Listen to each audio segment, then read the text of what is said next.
यदि ब्रह्मचर्य के साथ खिलवाड़ करोगे तो जीने लायक नहीं रहोगे।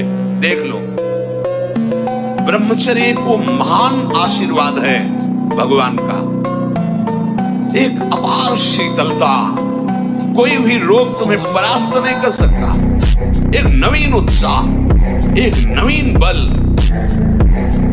तुम्हें कहीं झुकने नहीं देगा। सोचो, जिसके निकलने में तुम सुखानुभव करते हो, उसको रोकने में कितना महान सुख होगा। ब्रह्मचर्य की तलवार के जितनी अधिक धार लगाओगे ना, तो कामदेव को उतनी ही जल्दी मार पाओगे।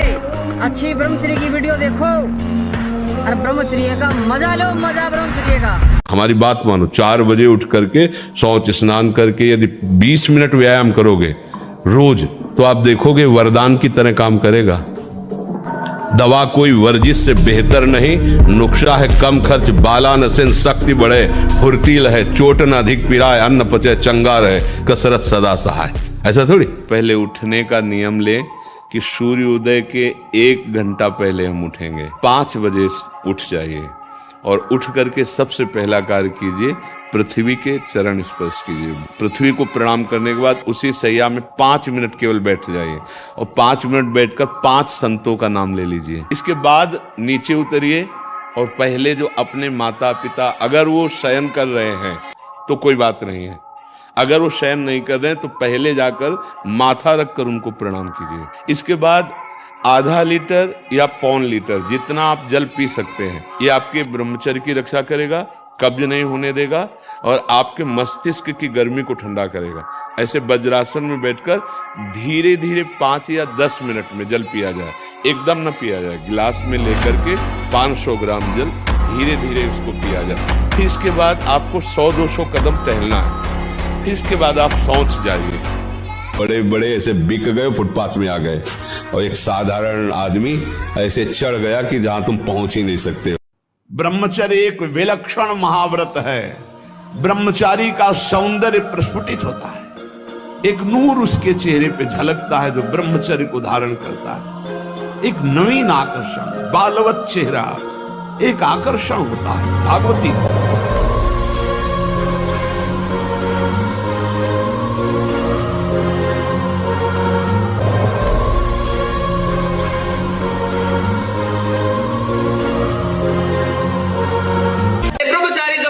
है ना, तो बड़ी बड़ी अस्थियां पीछे हट जाती है। विषम पितामह की तरह जब दुर्योधन कहता ना, पितामह क्या हम युद्ध में विजय प्राप्त हो जाएगी, वो कहता कि दुर्योधन जब तक मेरे हाथ में धनुष बाण है ना, प्राच्य तुझे छू भी नहीं सकती।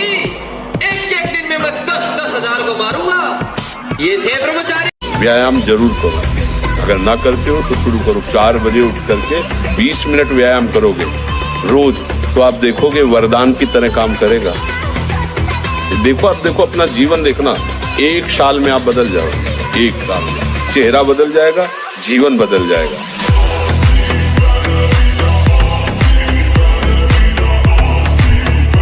देखो, जो भवन का आधार है वो नींव होती है, और मनुष्य जीवन का जो आधार है, जो मनुष्यपन का जो आधार है, वो ब्रह्मचर्य है।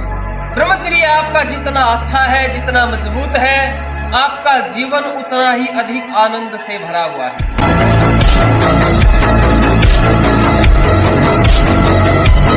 जैसे पूरा मकान बनने के लिए नींव मजबूत होना जरूरी है। चाहे जयखंड का बना लो आप, अगर नींव मजबूत है, नींव मजबूत नहीं तो फिर मकान ढह जाएगा। चाहे जिस मार्ग में चलना चाहो, चाहे जिस संप्रदाय में चलना चाहो, आपका ब्रह्मचर्य नींव है जीवन की।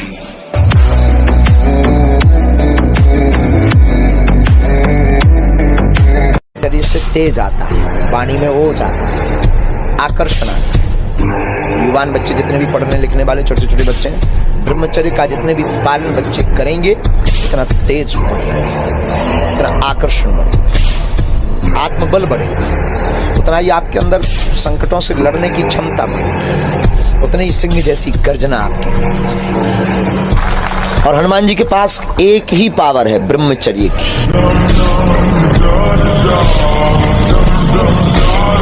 हमें इस माया पर विजय प्राप्त करना है, काम क्रोध लोभ मोह मद मत्सर पर। इनके तो हम जूते खा रहे हैं और बाहर हम मुँह छेंटते हैं। क्या होगा इससे? माया की गुलामी से मुक्त हो जाओ, यही तुम्हारी सबसे बड़ी बहादुरी है। और तुम मुक्त हो गए तो हजारों को मुक्त कर सकते हो, तुम मुक्त हो गए तो हजारों को आनंद दे सकते हो। काम क्रोध का गुलाम कुछ नहीं कर सकता, न देशभक्ति कर सकता है और ना हृदय को आनंदित अपने न दूसरों को। अभी आप 1 साल ब्रह्मचर्य रहिए, आप फिर देखिए आपके विचार कैसे होते हैं, आपको किस शरीर में कैसी ऊर्जा होती है, आपका प्रतिज्ञा, आपके वचन, आपकी चेष्टा, आपकी क्रियाएं कितनी मतलब पवित्र और साफ स्वच्छ एकाग्र। मन, प्राण और वीर, ये तीनों का एक तारतम्य है। एक कंट्रोल में हो जाए तो ये दोनों कंट्रोल में हो जाएंगे। अगर आपका ब्रह्मचर्यहीन जीवन है किसी भी क्रियाओं से, मतलब अधिक वासना और मन गंदा और चंचल होगा, तो आपका ब्रह्मचर्य ठीक है। स्वाभाविक बिना प्रयास के आपका मन एक शीतल, एक गंभीर, एक शांत, जहां लगाना चाहो एकदम तुरंत लग जाएगा। अभ्यास और ब्रह्मचर्य, प्राणों का संयमन, मन का एकाग्र होना, ब्रह्मचर्य ठीक रहना, तीनों का तारतम्य है। सब बच्चे सावधानी से सुनो। देखो, यौवन अवस्था में वर्तमान में शरीर होने पर